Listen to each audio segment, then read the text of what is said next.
Sage in black. Pages breathe when you're not there. Turn the key, the shadows talk back.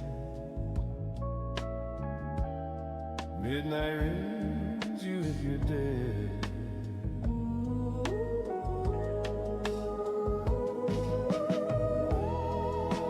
One more line, one more flight into the weird unknown. It's out tonight, and the rainbows of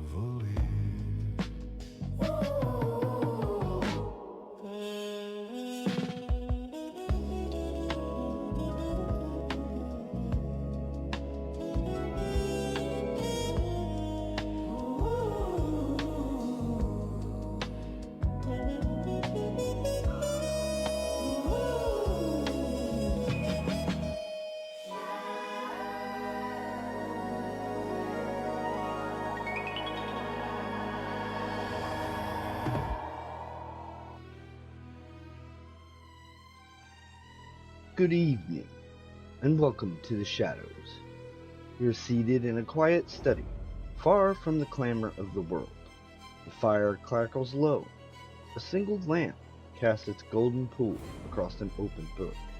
Tales carefully chosen. Tales that unsettled even the master of suspense himself. Outside, the rain taps against the window. Crows shift restlessly on the mantel. The chair beside the desk waits, empty, yet somehow expectant. This is Hitchcock's Tales That Terrify, Shadows from the Master, presented on SL Tonight. Each week, we turn another page, step into another room where the ordinary tilts towards the uncanny, where fear wears its Sunday best and smiles politely before it strikes. Tonight, the shadows lengthen over a lonely Tennessee lake, and something watches from beneath the water. Settle in, turn the lights down low.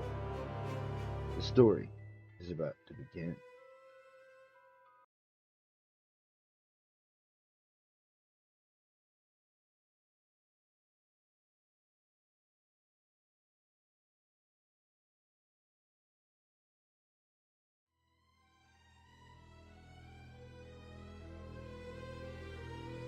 Good evening, explorers of the eerie, and welcome to episode 3 of Hitchcock's Tales That Terrify, Shadows from the Master on SL Tonight, your portal to the Master's curated chills, blending his life's echoes with tales that unnerve even him.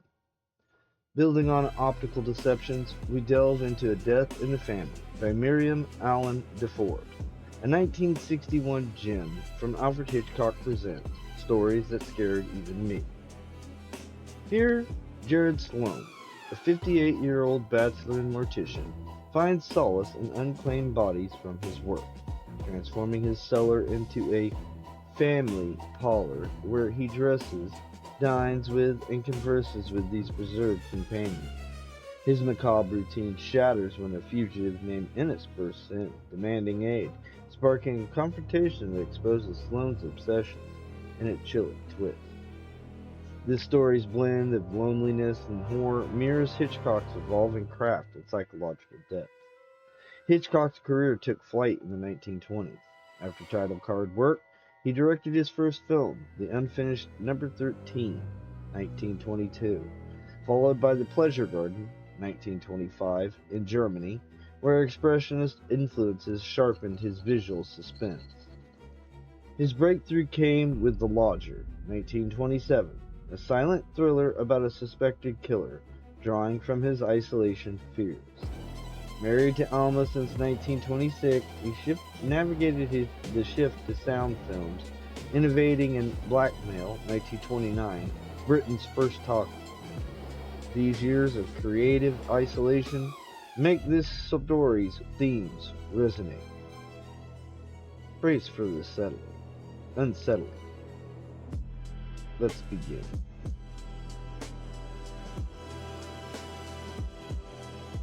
At 58, Jared Sloan had the settled habits of a lifelong bachelor. At 7 o'clock in summer and 6 in winter, he put out the lights, locked up, and went back to his living quarters. He showered and shaved, and put on clothes less formal than his profession demanded, then cooked his supper and cleared it away.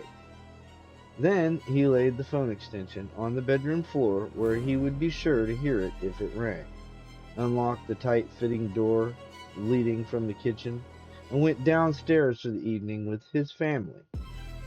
Old Mr. Shallcross, from whom he had bought the building 20 years before, had used the cellar only for storage. But every man who was young and on his own in the Big Depression acquired a smattering of many skills, and Jared was no exception. He had sawed and hammered and painted, and what had once been a cellar was now a big, comfortable sitting room. Its two small, high-up windows always covered with heavy curtains. He was not competent to install electric lights, but he had run a pipe from the kitchen range to the old gas chandelier, which, like most of the furniture, he had repainted and reupholstered, and had come from a glorified junk shop he patronized in McMinnville, the county seat. The room was always cool, and in winter it was so chilly that he had to wear his overcoat, but that was necessary, and he no longer noticed it. They were always there, waiting for him. Dad was in the big easy chair, reading the Middleton Gazette. Mother was knitting a sock. Grandma was dozing on the couch. She dozed all the time. She was nearly 90. Brother Ben and Sister Emma were playing whilst sitting in the straight chairs at the little table, the cards held cannily against Ben's white shirt and Emma's ruffled foulard print. Gussie, Jared's wife, sat at the piano. Her fingers were rested on the keys. Her head turned to smile at him as he entered. Luke, his 10-year-old son, sat on the floor, a half-built model ship before him. Jared would sit down in one vacant place, a big comfortable club chair upholstered in plum-colored plush, and would chat with them until bedtime. He told them all the day's doings upstairs, commented on news of the town and of the people they knew, repeated stories and jokes, carefully expurgated. He had heard from salesmen, expressed his views and opinions on any subject that came into his mind. They never argued or contradicted him. They never answered. Their clothes changed with the seasons and the styles, otherwise the scene never altered. When bedtime came, Jared yawned, stretched, said, "Well, good night all, pleasant dreams," turned out the overhead light, climbed the stairs, locked the door behind him, and went to bed. For a while he had always kissed his wife on the forehead for good night, but he felt that the others might get jealous, and now he showed no favoritism. The family had not always played their present roles. Once they had all had different names. They had been other people's grandmother and father and mother and sister and brother and wife and son. Now, they were his. He had waited a long time for some of them, for relatives of just the right age with the right family resemblance. Gussie he had loved, quietly and patiently for years before she became his wife. She had been Miss Ralph Stigler then, the wife of the Middleton drugstore owner, and she had never guessed that Jared Sloan was in love with her. Her name really was Gussie. Ben and Emma and Luke just had names he liked. She was the nucleus of the family. All the others had been added later, one by one. Grandma, strange to say, had been with them the shortest time, little more than a year. All the family needed now to be complete was a daughter, and Jared had already picked her name. She'd be called Martha. He liked old-fashioned names. They belonged to the past, to his lonely boyhood in the orphan asylum where he had lived all his life until he was 16. He still remembered bitterly now the others had jeered at him, a foundling whose very name had been given at the whim of superintendent after he'd been found, wrapped in a torn sheet on the asylum steps. The others were orphans, but they knew who they were. They had aunts and uncles and cousins who wrote them letters and came to see them and sent them presents at Christmas and birthdays, whom they visited sometimes and who often paid for all or part of their keep. Jared Sloan had nobody. That was why he wanted so large a family. Every evening now, he was a man with parents, a brother, a sister, a wife, and child. Grandma was a lucky fluke. He had to keep an eye on old Miss Atkinson, and it had paid off. There was no more room for another adult member of the family, but Martha, when he found her, could sit on a cushion on the floor beside her brother and play with a doll he would buy for her or do something else with domestic and childish and feminine. He decided that she should be younger than Ruth, say 7 or 8, old enough to enjoy her father's conversation, not so young as to need the care called for by a small child. Every night in bed, before he set the alarm and put his teeth in the tumbler, Jared Sloane uttered a great little unvoiced prayer to someone or something, perhaps to himself, a prayer of thanks for the wonderful, unheard of idea that had come to him 10 years ago, when, in the middle of a sleepless morning night, he had suddenly realized how he could make Gussie his wife and keep her with him as long as he himself lived. Ralph Stigler had called him only that afternoon. Out of nowhere there had come to him the daring, frightening scheme, full-fledged as Pallas Athene from the head of Zeus.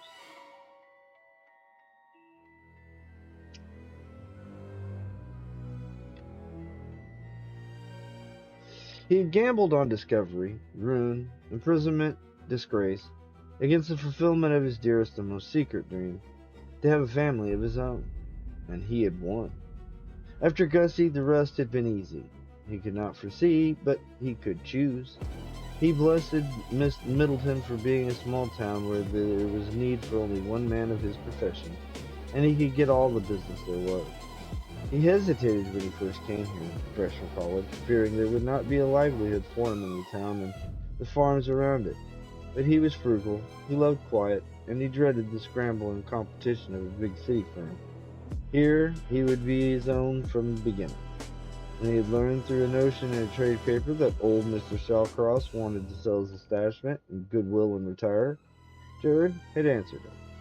To his happiness, he found that the little nest egg he had accumulated by hard labor all through his younger years, he had been too young for one war and too old for another, which had enabled him to be trained in one profession that had always attracted him, which stretched to cover Mr. Shawcross' modest demands.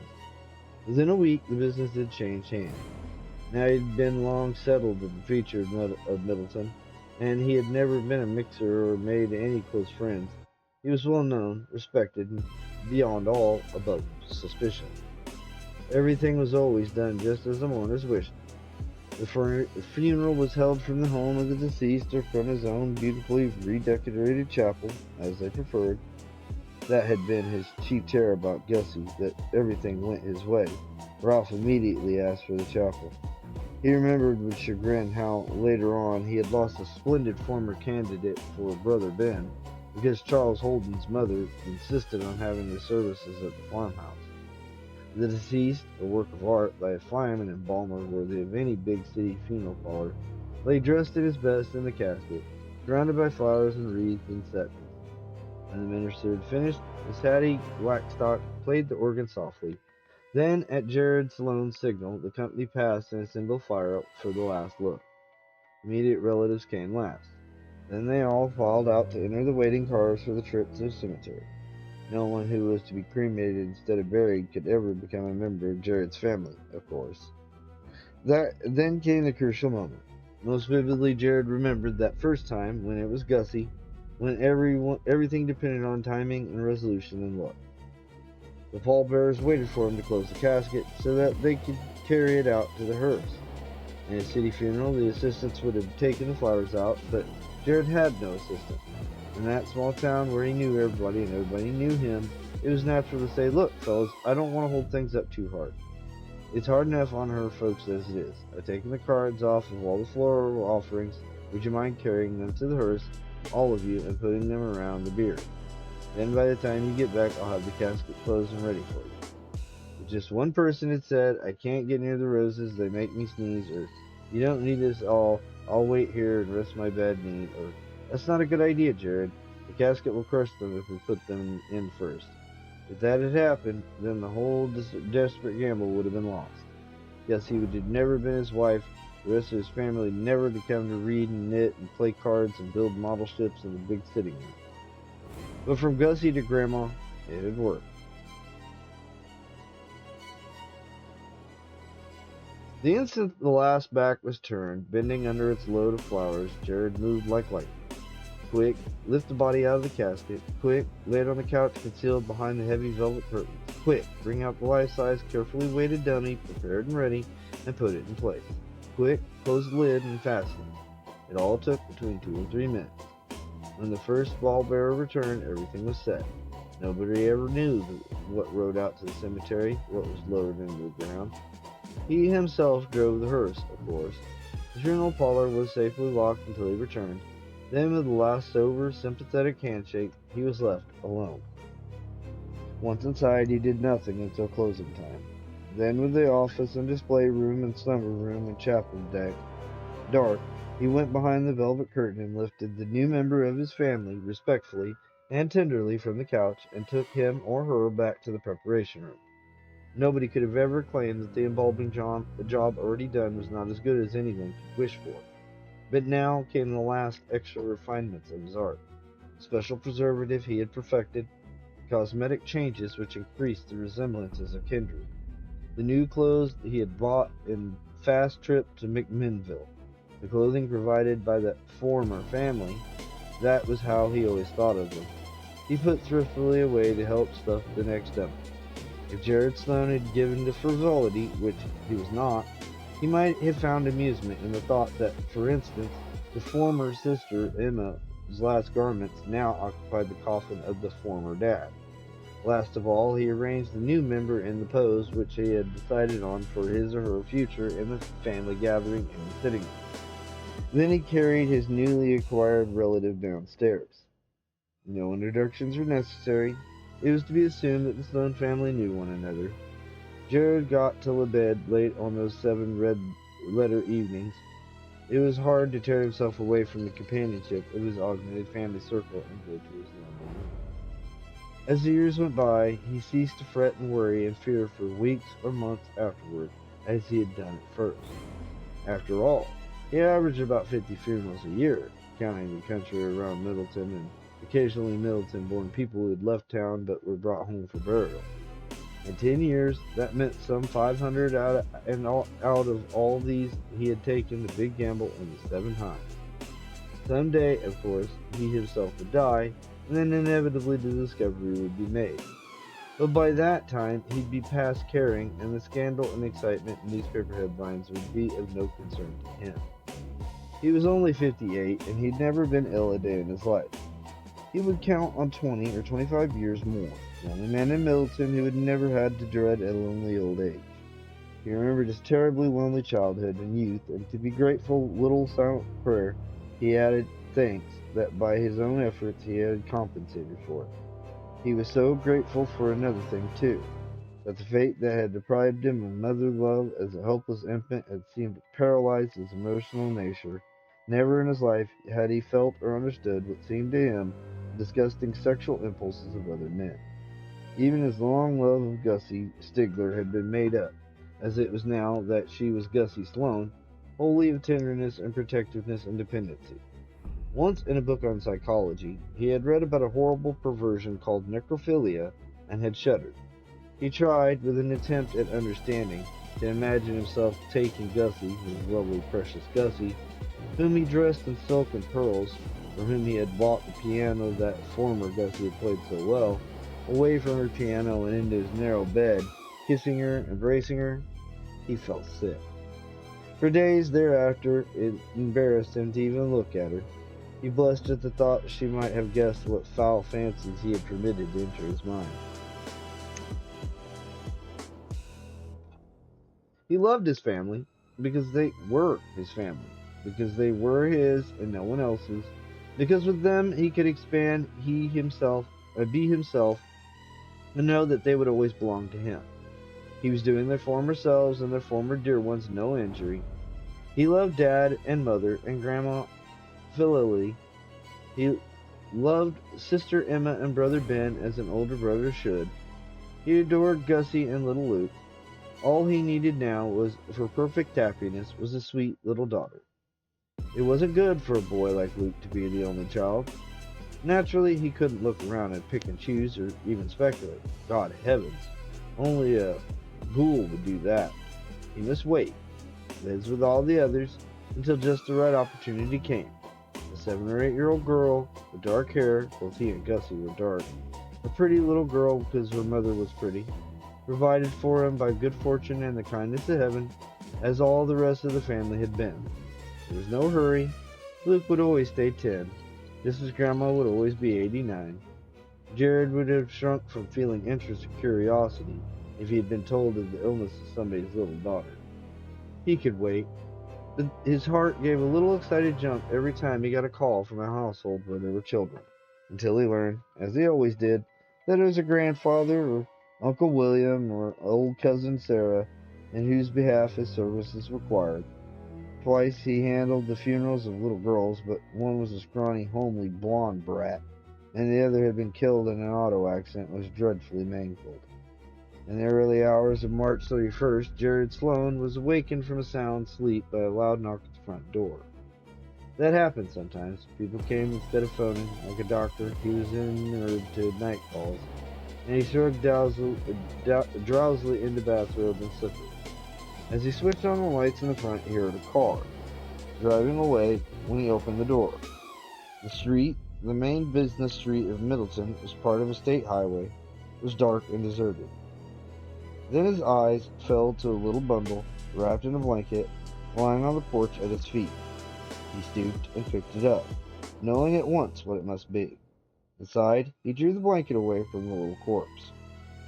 Even with the head hanging limp on the broken neck, he recognized her at once. The papers had been full of her photographs. It was the Manning child. Manning had disobeyed orders and notified the police, and the kidnappers had brutally made good their threat. Why they had deposited their victim on the doorstep of a country undertaker 200 miles away, in another state from the city where the millionaire's child had been snatched, Jared Sloan could not imagine. Probably making good their escape with the ransom money, they had chanced on the sign as they drove through Middleton, and as a bit of macabre humor had presented him with the body. Much as he disliked the idea of being brought to public notice and having FBI men and police officers and reporters invading his privacy, Jared knew his duty. He must telephone at once to the sheriff's office in McMinnville. Then he looked down at the blanket and what it held. Diana Manning had been 9, but she was small for her age. She'd been a pretty delicately cared for child. Her hair was long and soft and dark. The blank eyes staring up at him were brown. He stood for a long time pondering. Then he lifted Diana and carried her back to the preparation room. Before he returned to bed, he took all her clothes and the thin old blanket out to the incinerator in the backyard near the garage. He could not arouse suspicion by lighting a fire at 3 o'clock in the morning, but he burned trash every few days. The next evening, for the first time since Grandma, Jared dropped in on the family only long enough to tell them the good news. He was moved. He whispered it to Gussie first. After all, Martha was going to be her daughter. He worked till late, then hid Martha carefully away. He had no funeral scheduled for the rest of the week, and there was nobody in the slumber room whom relatives and friends would be coming to visit. He could leave a sign in the door around noon and drive to McMinnville for a wardrobe and a big doll for his little girl. He always did the shopping for the family in McMinnville, which was large enough for him to be a stranger. There was nothing new in the paper or on the radio about the Manning case. Perhaps the father, poor fool, still dreaming he could get his daughter back by paying the ransom, and he had asked too late for silency and security. That night, Jared Sloan sat in his plum-colored chair and beamed at little Martha, perched on a cushion near her brother, smiling up at her mother at the piano. The family was complete. He was the happiest man on earth. 3 days later, as he worked in his office on accounts, the front door opened and a tall young man entered carrying a briefcase. Jared adjusted his expression to greet a salesman instead of a client. "Mr. Sloan?" the young man asked amiably. Jared nodded. "Can you spare me a moment?" "I don't know that there's anything I need right now, thanks." "Need? Oh." He laughed. "I'm not a salesman." He opened his wallet and showed a badge and a card. "Investigator. His name is Ennis." Jared slumped in his chair, gripping the arms to hide the sudden shaking of his hands. Ennis seated himself opposite without an invitation. "About the Manning child's body," he said easily. Jared had to control himself by now. He stared at Ennis with a puzzled frown. The Manning child? The one that was kidnapped? Have they found her? Now, Mr. Sloane, the man glanced around him at the small, tidy office, at the respectable elderly undertaker in his neat black suit. He seemed disconcerted. Then he leaned forward and confidentially. Perhaps there's been some mistake, he said. This isn't for publication yet, but we have a man in custody. A man who's a very hot suspect. Good. Hope you nail him. Anyone who would kidnap a child, let alone murder or killing's too good for him. Did I say she was murdered? You said the Manning child's body. So I did. Well, I'll level with you, Mr. Sloane. This man, we've had him for 2 days now, and he's begun to talk. In fact, to be frank, we have a full confession. He says that on March 30th, he drove through Middleton with his body in his car and left it on the perch in front of a funeral parlor just off the highway. He told us the name on the sign was Sloane. Well, nobody's left any remains or anything else on my porch on the night of March 30th, Jared said steadily. It was perfectly true. It had been 2:45 on the morning of March 31st. Now, look, Mr. Sloane, please understand we're not accusing you of anything. Of course, concealment of a dead body is a criminal offense, but we're not disposed to be tough about it. I can understand it would be very well what a shock it must have been, and that you might want a little while to make up your mind what to do about it. After all, it isn't pleasant to have that kind of publicity turned on you through no fault of your own. I'll give you my word, you let us take the child away quietly, and we may never have to make public at all where we found the body. If you had come that very day, Jared thought, I might have done it. Then he had a vision of Martha in her short pink dress, her dark hair tied with a big pink ribbon, fondling her doll and smiling at her mother. He shook his head stubbornly. The man is lying to you. You must have noticed my sign as you passed through here and sent you on a wild goose chase. I've been in business in Middleton for 20 years. Everybody knows me. Do you think I'd be likely to help a kidnapper by hiding the evidence against him? Besides, it had been on the tip of his tongue to add that he had a little girl of his own. He stopped himself just in time. Besides, he went on, nobody would know better than a man in my profession that it's a crime to dispose of remains illegally. It's the last thing I'd do. Well, you may be right, Mr. Sloane. We'll go over it with him again. So just for the record, let me have a look around your place so I can report that the body's not here, and we may never have to bother you again. You surely have no objection to that. Jared felt himself turning pale. He had a sudden swift picture of Ennis, finding the display room and the slumber room and the preparation room and the chapel all empty, asking next to go through his living quarters, and in the kitchen saying, Where does that door lead to? What are you aiming to do? He asked sarcastically. Dig up my backyard to see if I buried Diana Manning in it for no reason under the sun? Yes, I do object. This is my home as well as my place of business. I know my rights as a citizen. I'm not going to have anybody snooping through my private property without a search warrant, and I take it you haven't got that? No, I haven't, Mr. Sloane. The young man's friendly eyes had turned cold and his voice was hard. If that's the way you feel about it, I can go to McMinnville and get one, and be back here with it and the sheriff within an hour. I don't know why a respectable businessman like you would want to obstruct justice and help a dirty rat like the man we got in custody, but that's what it amounts to. Very well, I'll see you in an hour from now. And if you've got that body here and make any attempt to hide it or take it away from somewhere in your hearse, we'll find that out too. He paused. His voice grew more conciliatory. If you want to change your mind, he said. Jared shook his head again. Ennis picked up his briefcase and marched out the building. Jared watched him climb into the car parked in front and make a U-turn back towards McMinnville. He stood still for a long minute. Then he picked up a sign which said closed, be right back, and stuck it in the front door and locked up. He went back to the kitchen and unlocked the door of the sitting room, and this time he took out the key and relocked it on the inside. And slowly he walked downstairs to the family. He reached up and pulled the curtain open on the two windows, first time they'd ever been opened since the room had been furnished for Gussie. It was a risk, though a small one, but it had to be taken for a few moments. In the white light of day, there was something bleak and forlorn about the cozy scene. Dad was reading the paper, Mother knitting, Ben and Emma playing cards, Luke working on his model ship, Gussie at the piano, just as always. Somehow they seemed a little withered, less like living people than like mummies. Even darling Gussie, in her new blue dress, Only Martha, the newcomer, looked as fresh and blooming as they all had been in the warm gaslight of his happy evenings. He sighed deeply. He reached up to his chandelier and turned on all the jets. Then he sat down in his chair. He loved them so much. They were his. They belonged to him, and he belonged to them. An orphan and a foundling, but he had a family. He had not gone lonely through all his life. A man not made like other men, yet he had loved a woman, and for 10 years now she had been his dearly beloved wife.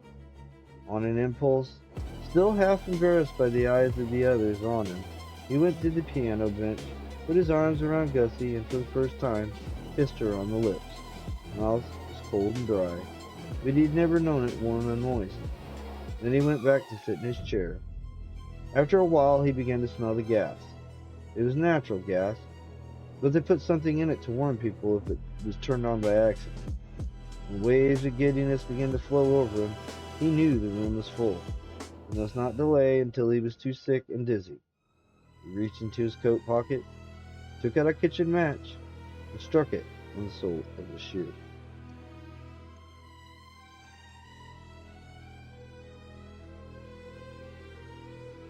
And so fades A Death in the Family, a portrait of solitude twisted into horror, where companionship comes at a grave cost. As Sloane's world unravels, it reflects Hitchcock's mastery in portraying inner turmoil. Into the 1930s, Hitchcock solidified his British legacy. Films like The Man Who Knew Too Much, 1934, and The 39 Steps, 1935, showcased chase sequences and mistaken identity, blending humor with tension. Despite personal phobias, his partnership with Alma fueled innovations, leading to Hollywood in 1939. Anthologies like this captured that essence in print. Share your take. Did the macabre family chill you? Next, Men Without Bones with Gerald Hirsch. Until then, cherish the living. Like, subscribe, and pleasant dreams.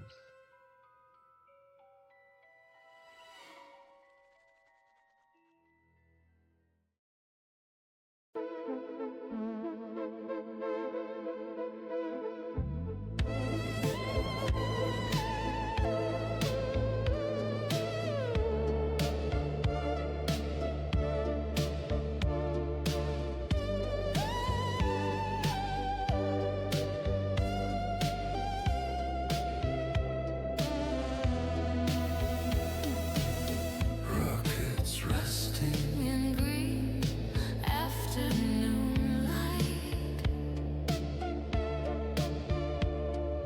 Typewriters dreaming all through the night.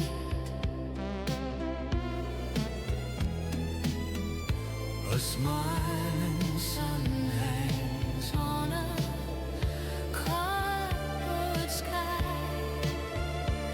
where the future got lost but never